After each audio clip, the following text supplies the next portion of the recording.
13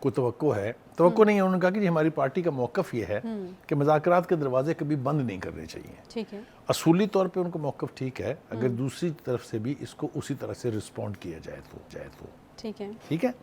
تو ہمیں یہ انڈیکیشن بھی ملے ہیں کہ پیپلز پارٹی اور تحریک انصاف کے درمیان شاید جلد مذاکرات ہوں گے. اچھا. لیکن اگر آپ کو یہ یاد ہو کہ حالیہ چند دن پہلے تک وہ زرداری کو سندھ کی سب سے بڑی بیماری اور پتہ نہیں کیا کیا کہتے رہے ہیں.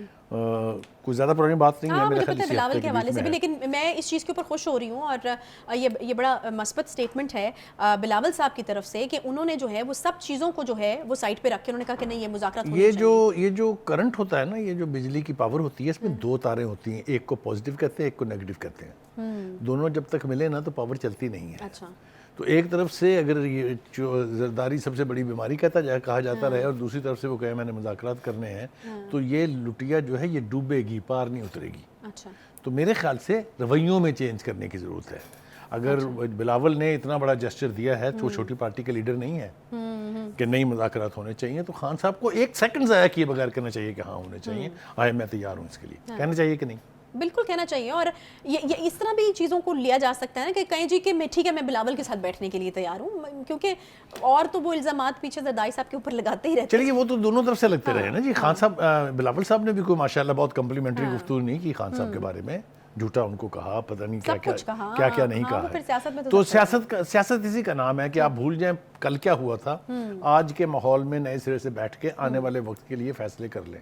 یہ اگر آپ نہیں کریں گے تو آپ پچھتائیں گے. اب دیکھیے دو تین باتیں ہیں. ایک تو یہ کہ پیپلز پارٹی نے نون لیگ سے بھی رابطہ قائم کیا ہے اور ان سے بھی مذاکرات ہوئے ہیں. اس مذاکرات میں پیپلز پارٹی کی طرف سے قمر الزمان قاہرہ، یوسف رضا گیلانی اور نوید قمر صاحب موجود تھے، جبکہ دوسری طرف سے سردار ایاز صادق، رانا ثناء اللہ اور خواجہ سعد رفیقی، دونوں طرف کے بہت سینئر لوگ ہیں. الائنس چل رہی ہے، حکومت میں ان کی الائنس ہے، ایک دوسرے کے شریک کار ہیں. تو یقینی طور پہ ان کے بیچ جلد کسی نہ کسی انڈرسٹینڈنگ پہ پہنچنا جو ہے اس کی توقع کی جا سکتی ہے، اس لیے کہ کافی دیر سے اکٹھے کام کر رہے ہیں. دوسری طرف ہم دیکھتے ہیں کہ تحریک انصاف نے اور پیپلز پارٹی نے کاف لیگ سے بھی رابطے کیے ہیں. اچھا. اب کاف لیگ جب ہم کہتے ہیں نا تو اس میں سے پرویز الہی صاحب والی کاف لیگ مائنس کر دیں کیونکہ وہ تو اب تحریک انصاف ہے. ٹھیک ہے. چودھری شجاعت. اب تو کاف لیگ مینس چودھری شجاعت، سو ہی از دا سنگولر پرسن. اور اس میں چونکہ ایک نیا فیکٹر آ گیا ہے، اس میں چونکہ ایک نیا فیکٹر آ گیا ہے جن کا نام سرور چودھری ہے. تو چودھری سرور صاحب جو ہیں وہ آپ کو پتہ ہے کافی یعنی سیاسی طور پہ بڑے متحرک آدمی ہیں اور نون میں بھی رہ چکے ہیں، تو ان کو بھی سمجھتے ہیں وہ پھر اس کے بعد تحریک انصاف میں بھی رہے ہیں، وہ ان کو بھی سمجھتے ہیں وہ. تو ان دونوں ہی بڑی جماعتوں کی خامیوں اور خوبیوں سے وہ اچھی طرح واقف ہیں، لہٰذا he will be the person who will deal them correctly. لیکن میرے دفتر وہ تشریف لائے تھے، آپ کو تو یاد ہے جی. تو انہوں نے اس میں یہ اندیا ضرور دیا تھا کہ ہمارے ساتھ اگر کسی کے مذاکرات کامیاب ہونے کا زیادہ چانس ہے تو وہ نون لیگ ہے. یہ آپ کو یاد ہوگا یہ فرمایا تھا، اور میں بھی سمجھتا ہوں کہ وہ یہ بات ٹھیک کر رہے ہیں، اس لیے کہ ایک تو تحریک انصاف سے ان کی مخاصمت یا تحریک انصاف میں ان کے لیے بیڈ فیلنگ تازہ ہے. ہاں، اور بالکل میرے خیال میں جو پرویز الہی صاحب الگ ہوئے وہ بھی تو وہی فیکٹر تھا نا. تو اس لیے میرا نہیں خیال کہ اس تحریک انصاف اور کاف لیگ کے بیچ کو انڈرسٹینڈنگ جلدی ہوگی. نون لیگ کے ساتھ کافی امکان ہے، اور نون لیگ کے ساتھ میرے خیال سے چونکہ الائنس میں بھی اس وقت شامل ہے کاف لیگ، 2 منسٹر ہیں اس کے فیڈرل منسٹر، 2 چوری سالک اور طارق بشیر چیمہ صاحب. تو لگتا یہ ہے کہ یہ بھی کوئی نہ کوئی کسی نہ کسی منطقی کنارے پہ پہنچ جائے گی ان کی بات چیت جلدی. اب آ جائیں جناب، باتیں تو بہت ساری کرنے کی ہیں. الیکشن کھیلنے کا ہو رہا ہے نا، یہ سارا کچھ آپ کو پتہ ہے. الیکشن کمیشن نے اپنی رپورٹ پیش کر دی ہے، چیف اپنے سپریم کورٹ میں سبمٹ کرا دی ہے باقاعدہ انہوں نے کہا جی ایک تو ہمیں فنڈ نہیں ملے ہیں، لہٰذا اس لیے ہم نہیں کرا سکتے، اور دوسرا یہ کہ ہماری ذمہ داری ہے peaceful fair and free election کروانا، اور ہم نہیں سمجھتے کہ اس وقت ماحول ایسا ہے جس میں یہ تینوں چیزیں انشور کرنا ممکن ہے. صحیح ہے. ٹھیک ہے. تو انہوں نے بھی ہاتھ کھڑے کر دیے ایک طرف سے. اگر آپ دیکھ لیں اسٹیٹ بینک پہلے ہی کہہ چکا ہے کہ جناب ہم نے تو رضامندی دے دی تھی، کامہ کمیٹی میں گیا کیبنٹ کے تھرو تو وہ انہوں نے ریجیکٹ کر دیا، اور قومی اسمبلی نے بھی ریجیکٹ کر دیا. اس لیے وہ تو ایک یعنی فیصلہ ایک طرح سے ہو چکا ہوا ہے. اس کے اوپر سپریم کورٹ کیسے ریئیکٹ کرتی ہے وہ ہم نے ابھی تک ہمارے سامنے نہیں آیا ہے, لیکن یقینی طور پہ میرا نہیں خیال کہ وہ اس کو اتنا آسانی سے ہضم کریں گے. they will have to take it as with a pinch of salt. یہ وہی والا سوال ہے جو میں کل سے آپ سے پوچھ رہی ہوں, اور میں نے آپ کو کہا تھا کہ کہانی یہاں ختم ہوتی ہے یا آگے ہونا ہے؟ کہانی میرے خیال سے اب شروع ہوگی. اچھا آپ شروع ہوگی. اور یہ کس کروٹ بیٹھے گا اونٹ یہ ابھی پریڈکٹ کرنا ممکن نہیں ہے. اب آ جائیے جناب, دوسری جو اہم بات ہے وہ یہ ہے کہ جو آج کا اجلاس تھا اس کے اندر ایک بات پہ اور اتفاق رائے ہوا ہے, اور وہ یہ ہے کہ ہم پارٹس میں الیکشن کرانے کے حامی نہیں ہیں. ٹھیک ہے. الیکشن ایک ہی دن ہونے چاہیے, چاروں صوبائی اسمبلیوں کے بھی اور قومی اسمبلی کا بھی. صحیح ہے. اس کے بارے میں بھی ایک پازیٹیو بات یہ ہے کہ پی ٹی آئی کے مختلف جو اسٹالورٹس لیڈرز ہیں ان کی زبان سے بھی ہم یہ سن چکے ہیں اچھا کہ الیکشن ایک ہی دن ہونے چاہیے. ان کا خیال یہ تھا کہ تاریخ پیچھے کھینچی جائے, اور حکومتی اتحاد کا خیال یہ ہے کہ پنجاب اور کے پی کے الیکشن کی تاریخ کو ایڈوانس کر دیا جائے تھوڑا سا. یہ رسہ کشی والی صورتحال یہ ہے کہ سو یہ ٹگ آف وار چلتی رہے گی یہ. لیکن لگتا یوں ہے, اگر میں رانا ثناء اللہ صاحب کی زبان کو کوئی اہمیت دوں, جس طریقے سے وہ یہ کہہ رہے تھے کہ 14 مئی کو الیکشن کسی کے باپ کی ضرورت نہیں ہے, کرا کے دکھائی, یاد ہے آپ کو. اور دوسرا یہ کہ وہ کہتے ہیں کہ الیکشن ایک ہی دن ہونے چاہیے سارے. تو اس کے اوپر نیئر کنسنسس ہے. اچھا صرف ڈیٹس اور پرفیکٹ ڈیٹ کا ایشو ہے کہ یہ 8 اکتوبر کو ہونے ہیں, 8 اکتوبر سے پہلے ہونے ہیں. کیونکہ اگر آپ کو یاد ہو تو تحریک انصاف کی طرف سے یہ بھی کہا گیا ہے کہ جناب اگر یہ انہوں نے 8 اکتوبر میں بھی نہ کرائے تو پھر کیوں ہوئے گا, یاد ہے؟ یاد نہیں, میں نے آپ سے کتنی بار پوچھا ہے کہ وہ بیچارے جو ہیں وہ اس چکر میں. دوسری طرف ہم دیکھتے ہیں کہ سپریم کورٹ میں بھی یہ الفاظ ہم نے سنے ہیں بعض گشت اس کی کہ 8 اکتوبر کو اگر پیسے پھر نہ ہوئے تو, میں نے اس کا کل جواب دیا تھا, میں آج اس کا جواب بھی دہرا دیتا ہوں. ان کی طرف سے بھی یہی کہا جاتا رہا ہے کہ گارنٹی کیا ہے کہ 8 اکتوبر کو یہ مسئلے نہیں ہوں گے جو آج. یہ اتنا آسان سوال ہے کہ اس کو پوچھنے والوں کی منطق اور ان کی لاجک پر مجھے رشک تو میں نہیں کہہ سکتا. آپ کو لگتا ہے گارنٹی ہے کوئی؟ جی میں عرض کروں, جو سال ہوتا ہے نا الیکشن کا, جس طرح 2023 الیکشن کا سال ہے 23-24, اس کے لیے بجٹ میں ایلوکیشن ہوتی ہے. ایگزیکٹلی, اور بجٹ میں اب جون میں جو ہے, اب یہ جون میں جو بجٹ آئے گا اس کے اندر ایلوکیشن ہوگی, لہذا یہ سوال پوچھنا حماقت ہے. یہ بالکل پوچھنا حماقت ہے. بس اب میں نے کوئی سوال نہیں پوچھا بخاری صاحب. ایک بریک میں لوں گی اور بریک کے بعد میں واپس آؤں گی. بس تو گئی, معاف کیجیے گا. ایک چھوٹا سا بریک کے بعد واپس آتے ہیں. ایک بریک کے بعد واپس آتے ہیں.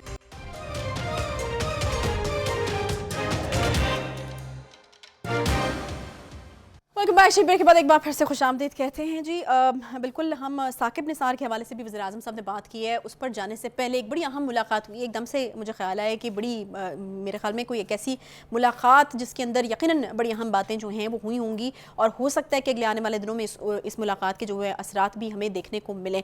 انٹیلیجنس ایجنسیز کے سربراہان کی چیف جسٹس جو سربراہان کی چیف جسٹس سے چیمبر میں ملاقات ہوئی ہے. بخاری صاحب یہ جو ہے کیا انڈیکیٹ کر رہا ہے, اور ممکنہ طور پر ہم سوچ تو سکتے ہیں کہ کس بارے میں گفتگو جو ہے وہ ہوئی ہوگی. الیکشن ایک بہت بڑا مسئلہ اس وقت چل رہا ہے, تو کیا آپ کو لگتا ہے کہ مسئلہ جو ہے وہ حل ہونے کی طرف آئے گا اس کے بعد؟ آپ کو یاد ہوگا کہ ڈیفنس منسٹری کی طرف سے ایک رپورٹ جمع کرائی گئی تھی. پہلے بھی ڈیفنس سیکرٹری صاحب جو ہے ان کو عدالت نے بلایا تھا, تو ان سے بات تو نہیں ہوئی تھی, لیکن ایک رپورٹ سبمٹ کرنے کے لیے کہا تھا. انہوں نے بھی رپورٹ ایک سبمٹ کی تھی جس میں انہوں نے ifs اینڈ بٹس جو ہیں وہ واضح کیے تھے کہ کیوں اس وقت جو ہے عملہ جو ہے, خاص طور سے جو ورک فورس ہے, جو فورسز ہیں, وہ کیوں نہیں اس وقت دی جا سکتی الیکشن کے لیے. میرے خیال سے یہ میٹنگ اسی کے لیے تھی کہ فردر وضاحت اس کی جائے, تاکہ کوشش کی جائے سپریم کورٹ کو باور کرانے کی کہ حالات کیا ہے.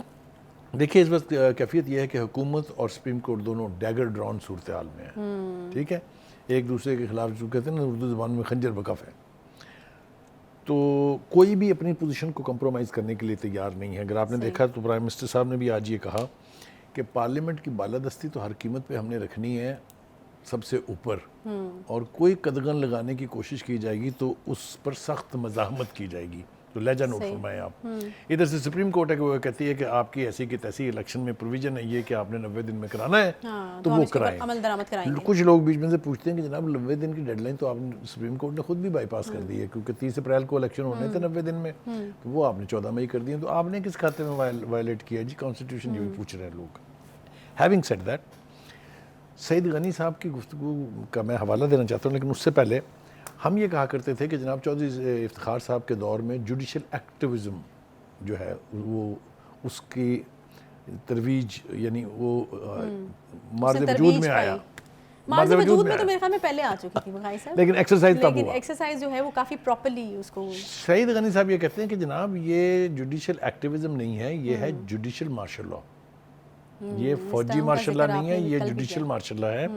اور وہاں پر جو موجود ہیں لوگ وہ جوڈیشل ڈکٹیٹرز ہیں، فوجی ڈکٹیٹر نہیں ہیں. زبان اور لب و لہجہ جو ہے یہ بتا رہا ہے کہ کوئی کل سیدھی ہوتی دکھائی نہیں دے رہی، کیونکہ Peoples Party being partner with the government, P D M کی جو گورنمنٹ ہے اس میں وہ شریک کار ہے، ان کے بندوں کی طرف سے یہ لب و لہجہ، یہ زبان. لیکن یہی لب و لہجہ زرداری صاحب نے بھی اختیار کیا، اور اس سے پہلے خود بلاول صاحب بھی یہ لب و لہجہ اختیار کرتے رہے ہیں. تو جہاں تک سپریم کورٹ کا تعلق ہے، میرا نہیں خیال کہ حکومت از گوئنگ ٹو بچ. مذاکرات کیے جا رہے ہیں پولیٹیکل پارٹیز کو ایک پیج پہ لانے کے لیے، تاکہ کوئی ایک ورکنگ ایکویشن ہو جائے، کسی ایک فارمولے پہ اتفاق ہو جائے، تاکہ یہ جو رساکشی چل رہی ہے، یہ جو فساد برپا ہے، پولیٹیکل فساد، خاص طور سے آپ سیاسی بحران کہہ لیجیے اس کو نرم لفظوں میں، اس سے نجات ہو سکے. تو یہ دو باتیں کرنی جو ہیں وہ بہت ضروری تھی. اور ایک اور وضاحت، چیف جسٹس صاحب نے پہلے یہ آپشن دیا تھا کہ بیٹھ جائیں آپ. میرے خیال میں یہ سچویشن جو ہم دیکھ رہے ہیں، پھر وہ میں نے بیان کر دی نا شروع میں کہ جب بیٹھنے کی بات آتی ہے تو خان صاحب کہتے ہیں میں نے تو ان کے ساتھ نہیں بیٹھنا. تو اگر وہاں پہ میرے خیال میں چیزوں کو صحیح طریقے سے وزڈم کے ساتھ لیا جاتا تو سپریم کورٹ کے ساتھ یہ جو اس وقت ہم، ہاں میرے خیال سے یہ جو بدصورت صورتحال ہے اس سے بچا جا سکتا تھا. ایک اور بات جس کی وضاحت رہ گئی ہے، ہم نے پہلے گفتگو میں پہلے سیگمنٹ میں کہا تھا کہ جی بلاول زرداری صاحب نے اصرار کیا کہ مذاکرات ہونے چاہیے، اور ہم نے یہ بھی کہا کہ مولانا فضل الرحمان اور زین بگٹی نے اس کی شدید مخالفت کی. لیکن بلاول بھٹو کی سپورٹ کی جن لوگوں نے، ان کا نام لینا بھی بہت ضروری ہے، جو ان کا اصرار ہے کہ پی ٹی آئی سے مذاکرات ہونے چاہیے، اس کی حمایت کی ہے جی ایم کیو ایم نے، بی این پی نے، خالد مگسی نے، چودھری سالک نے اور محسن داوڑ نے. That means Bilawal is not alone in his approach. تو ہم پھر دعا گو ہیں. آل سیڈ اینڈ ڈن جو کچھ بھی ہو رہا ہے، اس کا سیاسی حل نکالنے کی ہر کوشش کو ہم سپورٹ کرتے ہیں، ایز اے آرگنائزیشن بھی اور ایز ٹو انڈیویجول بھی. Is that right? تو مذاکرات ہونے چاہیے، اور مذاکرات کے ذریعے ہی کوئی نہ کوئی حل نکلنا چاہیے. اب آ جائیں آپ ثاقب نثار صاحب. ہاں جی بالکل، آج ایک بار پھر جو ہے وہ نشانے پر لیا ہے وزیر اعظم صاحب نے ثاقب نثار صاحب کو، اور میرے خیال میں شاید ان کے کچھ زخم تازہ ہو گئے تھے. وہ کر رہے تھے جی خطاب وہاں پر جی راولپنڈی کے institute of urology and transplantation میں گئے تھے، اور وہاں پر وہ خطاب کر رہے تھے، اور پھر ان کو پی کے ایل آئی یاد آ گیا، پھر ان کو اور بہت ساری چیزیں یاد آ گئی. تو آج کافی نشانے پر رہے ثاقب نثار صاحب وزیر اعظم صاحب کو. جی دیکھیے، یہ جو ڈیم کا ایشو ہے یہ کافی کنٹروورشل ہے، آپ کو پتہ ہے. صحیح. پہلی بات تو یہ کہ اس کے اوپر سب سے بڑا اعتراض یہ تھا کہ یہ سپریم کورٹ کا کام نہیں ہے کہ وہ ڈیم کے فنڈ بنائے اور جا کے اس کو پوری دنیا میں اس کے لیے چندہ جمع کرے. ڈو یو تھنک کہ یہ کام سپریم کورٹ کا ہے؟ نہیں، بالکل نہیں. ایک عام آدمی سے آپ پوچھیں تو وہ بھی کہے گا کہ نہیں ہے. چلیے جناب، آپ نے کیوں بنایا، پہلے تو آپ یہ اس کا جواب دیں. پھر کتنے پیسے اکٹھے ہوئے، ہو ول ڈیسائیڈ کہ ٹوٹل پیسے آئے کتنے تھے اور بینک میں کتنے موجود ہیں اور کتنے وہ ہو گئے ہیں. ثاقب نثار صاحب نے آج اس کی جواب دینے کی کوشش کی ہے. انہوں نے کہا جی 10 ارب روپے جمع ہوئے تھے، پہلے ہم نے سنا تھا 12 ارب ہوئے ہیں، ہم نے یہ بھی سنا تھا 14 ارب ہوئے ہیں. اچھا 10 ارب ہوئے، اور اب وہ یہ کہتے ہیں کہ بینکوں میں چونکہ ہم نے ڈپازٹ کر دیے تھے، یعنی انویسٹ کر دیے تھے، تو یہ اب 17 ارب ہو گئے ہیں. اچھا یہ ان کی طرف سے یہ فگر دیا گیا ہے. دیکھیے ایشو یہ نہیں ہے، ایشو یہ ہے کہ ڈیم کے پیسے سپریم کورٹ کی ڈسپوزل پر کیوں پڑے ہیں. سپریم کورٹ نے تو ڈیم نہیں بنوانا، نہ بنانا ہے. یہ تو گورنمنٹ کے کرٹسی کے تھرو ٹینڈر ہوں گے، اس کے بعد پھر کسی کو ٹینڈر الاٹ ہوگا، پھر اس کی مینوفیکچرنگ ہوگی، پھر حکومتی ادارے جو ہیں اس کو سپروائز کریں گے اینڈ ایوری تھنگ. چلیے there always is a starting point نا. اب ان کو چاہیے کہ یہ ڈیم فنڈ کے پیسے جو ہیں ٹرانسفر کر دیں حکومت پاکستان کو، تاکہ وہ اسی پرپز کے لیے خرچ. دیکھیں جس ڈیم کے لیے بنے تھے وہ ڈیم کی تعمیر کا کام تو پروسیس میں ہے، بجٹ میں اس کی اسپیشل ایلوکیشن موجود ہے. آپ کو لگتا ہے کہ ابھی اس حکومت کو یہ پیسے ٹرانسفر ہو جائیں گے؟ دیکھیے یہ نہ کریں آپ تو آپ مزید 10 سال نہ کریں، آپ بادشاہ لوگ ہیں. سپریم کورٹ کو کوئی چیلنج تو نہیں کر سکتا نا، کیونکہ اب ثاقب نثار صاحب نہ صحیح تو جو اس وقت سپریم کورٹ کے چیف جسٹس ہیں وہ اس کے کسٹوڈین تو وہ ہے نا، تو ان کے پاس ہے. اور پھر جب اگلے آئیں گے تو وہ کسٹوڈین ہوں گے. ہاں میرے خیال سے یہ ہم فیصلہ چھوڑ دیتے ہیں ان لوگوں کی وزڈم کے اوپر کہ وہ اس کا کیا فیصلہ کرنے جا رہے ہیں. لیکن آج جو آپ نے آغاز میں گفتگو کی کہ پرائم منسٹر صاحب نے آج کافی ثاقب نثار صاحب کا گھیراؤ کرنا کہہ لیں آپ اس کو، یا ان کے اوپر تنقید کی ہے بہت شدید. ایک تو انہوں نے یہ کہا کہ مجھ پر آپ نے الزام لگایا تھا جب آپ چیف جسٹس تھے کہ میں نے 20 ارب روپے جو ہیں غرق کر دیے ہیں. تو میں آپ سے آج یہ پوچھتا ہوں کہ اگر میں نے غرق کر دیے ہوتے, یعنی یہ پرائم منسٹر صاحب کہہ رہے ہیں, تو یہ پی کے ایل آئی جیسا ادارہ کیسے بن گیا؟ آپ گئی ہیں کبھی پی کے ایل آئی؟ بالکل میں It's a گئی ہوں. huge complex. اور کرونا کے ٹائم پہ بخاری صاحب پی کے ایل آئی نے اتنا زبردست قسم کا کام کیا ہے وہاں پر. پی کے ایل آئی ایک بہت زبردست قسم کا انیشیٹو تھا. میں کسی گورنمنٹ کی یا کسی اس طرح سے سائڈ نہیں لے رہی. پی کے ایل آئی ایک بہت زبردست قسم کا انیشیٹو تھا جس کو ہم نے دیکھا کہ پی ٹی آئی کے دور میں بہت زیادہ انفارچونیٹلی 2-3 باتیں ثاقب نثار صاحب کے دور میں جو ہوئیں, ایک تو یہ کہ انہوں نے سرکل ریلوے کو 18 مہینے ڈیلے کیا, اس کا افتتاح نہیں ہونے دیا, حالانکہ that was almost ready to be inaugurated. ایک کے بعد دوسرا الزام, دوسرے کے بعد تیسرا الزام, تیسرے کے بعد چوتھا نقص, پانچواں نقص, چھٹا نقص, حتیٰ کہ 18 مہینے تک کچھ نہیں نکلا اس میں سے. الٹیمیٹلی اس کا افتتاح ہوا. It's criminal.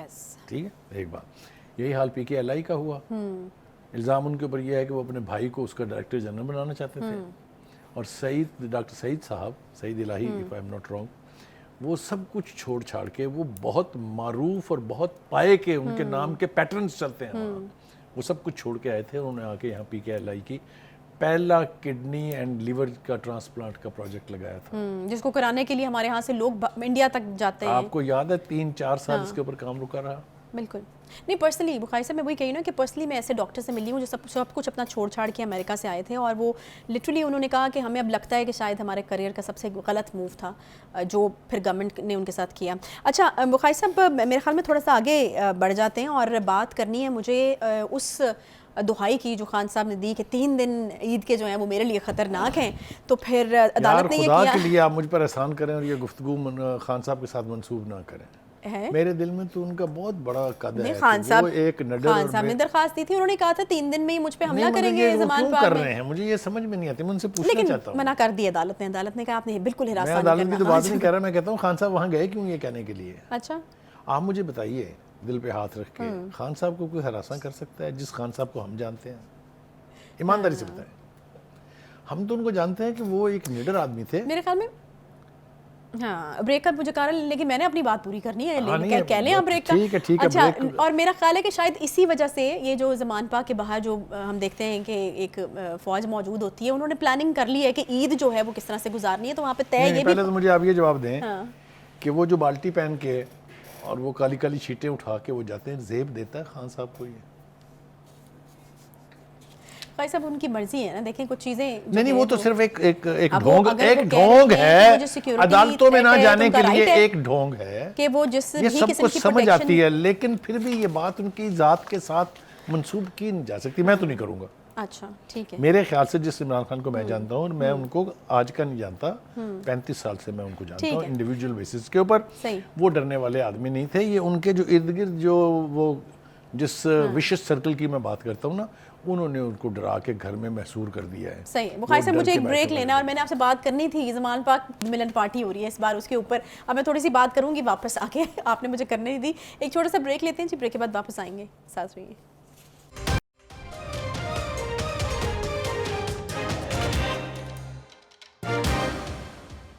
Welcome back G. Break کے بعد ایک بار پھر سے خوش آمدید کہتے ہیں.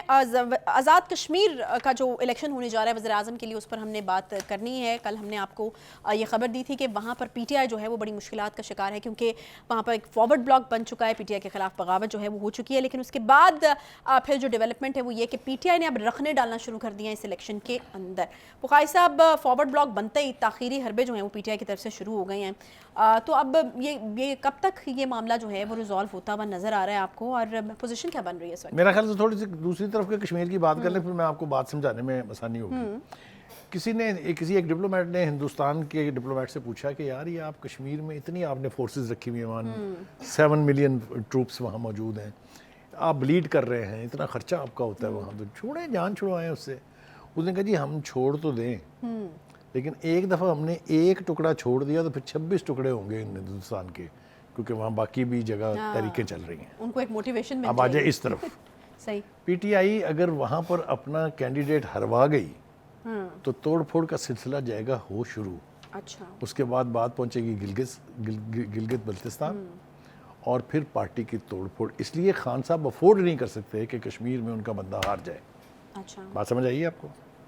صحیح. کیونکہ توڑ پھوڑ کا یہ عمل اگر وہاں سے شروع ہوا، وہاں سے ان کی حکومت گئی، پھر گلگت بلتستان سے بھی جائے گی، اور پھر ان کی پارٹی کے بارے میں جو اندیشے ہیں خان صاحب کے وہ پورے ہو جائیں گے. ہم اس کے لیے نہ دعاگو ہیں، نہ ہماری خواہش ہے کہ ایسا ہو. لیکن کشمیر میں اس وقت جو صورتحال ہے وہ کافی گمبھیر ہے پی ٹی آئی کے لیے. پہلی بات تو یہ ہے کہ سلطان محمود صاحب پی ٹی آئی کے ہی بندے ہیں، انہی کے نومینیٹڈ گورنر تھے، صدر ہیں، اور اب وہ ایک اپنا یعنی گروپ یا فارورڈ بلاک جس کو کہہ رہے ہیں وہ بنا کے پی ٹی آئی سے علیحدہ ہو گئے. اب ان کے ساتھ کتنے لوگ ہیں وہ اصل سوالیہ نشان ہے. اور وہ کس کو جوائن کریں گے؟ کیونکہ کل پیپلز پارٹی نے کہا ہے کہ ہمارا رابطہ. دیکھیں ایک بات میں آپ کو بتا دوں کہ اگر پی ٹی آئی کا دھڑا ٹوٹتا ہے تو باقی سارے مل جائیں گے اس کے ساتھ، اس لیے کہ ان کا آبجیکٹو حل ہو جائے گا کہ یہاں اب پی ٹی آئی کی حکومت نہیں رہی. غور سے سنیں میری بات، چاہے وہ پیپلز پارٹی ہے، چاہے وہ نون لیگ ہے، چاہے وہ مسلم کانفرنس ہے، یہ سب چاہتے ہیں کہ وہاں طریق انصاف کی جو منوپلی ہے وہ ختم ہو جائے. ٹھیک ہے، اس کا آغاز ایک طرح سے ہو گیا ہوا ہے، دھڑا بن گیا ہوا ہے. دھڑا اب اپنا نومینیٹڈ بندہ پرائم منسٹر بنوانے پہ تلا ہوا ہے. پیپلز پارٹی یہ کہتی ہے کہ آپ کے ہم وزیر لے لیں گے، آپ کے مشیر بھی ہم بنا لیں گے، لیکن ہم آپ کا وزیر اعظم نہیں بننے دیں گے. وزیر اعظم ہمارا نومینیٹڈ بندہ ہوگا. بات لاجیکلی تو ٹھیک ہے، ٹھیک ہے، لیکن مسلم لیگ نون کے کیا تحفظات ہیں جو فارورڈ بلاک اور پیپلز پارٹی؟ دیکھیں ایک تو یہ کہ سیکنڈ لارجسٹ پارٹی وہاں پیپلز پارٹی ہے، تو نون لیگ جو ہے یعنی پیپلز پارٹی کی 12 سیٹیں ہیں، 7 جو ہیں وہ نون لیگ کی ہیں، تو نون لیگ ڈکٹیٹ تو نہیں کرا سکتی، لیکن اختلافات ہیں آپس میں بھی، اس کے اوپر بھی توقع ہے کہ جلدی کوئی نہ کوئی اتفاق رائے ہو جائے گا. اصل اوبجیکٹو وہاں سے پی ٹی آئی کی حکومت ختم کرنا ہے. کچھ اپنے بعض گشت یہ بھی سنی ہے کہ لوگ کہتے ہیں کہ جناب وہ دیکھیں جو سرپرست تھے خان صاحب کے، انہوں نے چونکہ ہاتھ اٹھا لیا ان کے اوپر سے، اب تھوڑ پھوڑ کا عمل شروع ہو گیا. بات سمجھ آ گئی ہے میری کہ نہیں آئی ہے؟ ٹھیک ہے، کشمیر میں حکومت کیسے بنی تھی وہ بھی تو آپ کو یاد ہونا چاہیے. کل جس طرح آپ نے کہا تھا کہ وہ وہیں گئے ہیں جہاں سے آئے تھے، وہی والی بات. اللہ آپ کو خوش رکھے، آپ بات سمجھ جاتی ہیں. لہٰذا اس وقت وہاں پر جو صورتحال ہے وہ بہت گمبھیر ہے. جو اپوزیشن ارکان ہیں وہ اب کہتے ہیں کہ ہماری تعداد ہو گئی ہے 30. صحیح، ٹھیک ہے، اور حکومت بنانے کے لیے چاہیے ہوتے ہیں 27. یعنی زیادہ ہیں 3 ان کے پاس 3 زیادہ ہیں. لیکن یہ اب زیادہ انتظار نہیں کیا جا سکتا میرے خیال سے، آج نہیں تو کل، کیونکہ روزانہ اجلاس ہو رہا ہے. ٹھیک ہے، اجلاس ہوتا ہی لیڈر آف دا ہاؤس چننے کے لیے ہے، لیکن چونکہ نہ پی ٹی آئی کوئی نام فائنل کر سکی ہے، نہ ہی اپوزیشن کوئی نام فائنل کر سکی ہے، اس لیے یہ معاملہ لٹکتا جا رہا ہے. یہ معاملہ زیادہ دیر لٹک نہیں سکتا because house can not be without the leader of the house for long time. میری بات سمجھ رہے ہیں نا کہ نہ ملک کا کوئی وزیر اعظم ہے، نہ پارلیمنٹ کے اندر کوئی لیڈر آف دا ہاؤس ہے، کیسے چھوڑا جا سکتا ہے اس چیز کو. اور پھر یہ بھی یاد رکھیں کہ ہندوستان جس طرح کا پروپیگنڈا کرتا ہے تو آزاد کشمیر بھی پاکستان دنیا بھر کا فوکس جو ہے وہ اس کی طرف ہے کہ آزاد کشمیر میں کیا ہو رہا ہے. نہیں تو بخاری صاحب یہ جو پی ٹی آئی اب تاخیری حربے استعمال کر رہی ہے، کیا یہ ٹائم گین کرنے کی کوشش کر رہے ہیں کہ کچھ ذرا جوڑ توڑ یہ لوگ بھی کر لیں اور کسی طرح سے؟ میرے خیال سے عائشہ بات وہاں پہنچ چکی ہے جہاں سے میرا نہیں خیال کہ سلطان محمود صاحب اب ریورس گیئر لگا سکتے ہیں. اس لیے کہ جب آدمی اوپن ہو جائے کہ میں نے فارورڈ بلاک بنا لیا، میں نے بغاوت کر دی ہے، تو معاف کون کرے گا اس کو؟ خان صاحب معاف کریں گے؟ خان صاحب تو معاف کرنے کے عادی نہیں ہیں. واپسی کے دروازہ تو بند ہے، وہ تو بند ہے. لہذا اپوزیشن کے ساتھ مل کے ہی اسے کچھ نہ کچھ کرنا پڑے گا. اس کی خواہش یہ ہے کہ آپ پرائم منسٹر میرا لے لیں، باقی وزیر جتنے مرضی آپ اپنے رکھ لیں. دوسرا دھڑا یہ کہہ رہا ہے کہ پرائم منسٹر ہمارا ہوگا، ہم آپ کے بندے اکاموڈیٹ کر لیں گے. تو یہ جھگڑا اب کتنی دیر تک چلتا ہے اور کیا اس کا نتیجہ نکلتا ہے وہ میرے خیال سے دیکھنا ہوگا. کیونکہ ایک بات یاد رکھیں آپ، آزاد کشمیر کے اندر پی ٹی آئی کے ساتھ کیا ہوتا ہے، کیا الٹیمیٹ نتیجہ نکلتا ہے، اس کے ریفلیکشنز آئیں گے پاکستان میں الیکشن پر بھی. صحیح، ٹھیک ہے. جس طرح یہ تاثر ہے کہ اگر اس وقت الیکشن ہو جاتے ہیں پنجاب کے اور تحریک انصاف کی حکومت بن جاتی ہے تو آنے والے تمام الیکشنز انفلوئنسڈ ہوں گے بائی تحریک انصاف. یعنی اسے ہمیں اس کی اہمیت کا امپورٹنس کا جو ہے وہ اندازہ ہوتا ہے. بہت شکریہ بخاری صاحب. اس کے ساتھ ہی پروگرام یہاں پر ختم ہوتا ہے. انشاءاللہ آپ سے کل ملاقات ہوگی. خیال رکھیے اپنا. اللہ حافظ.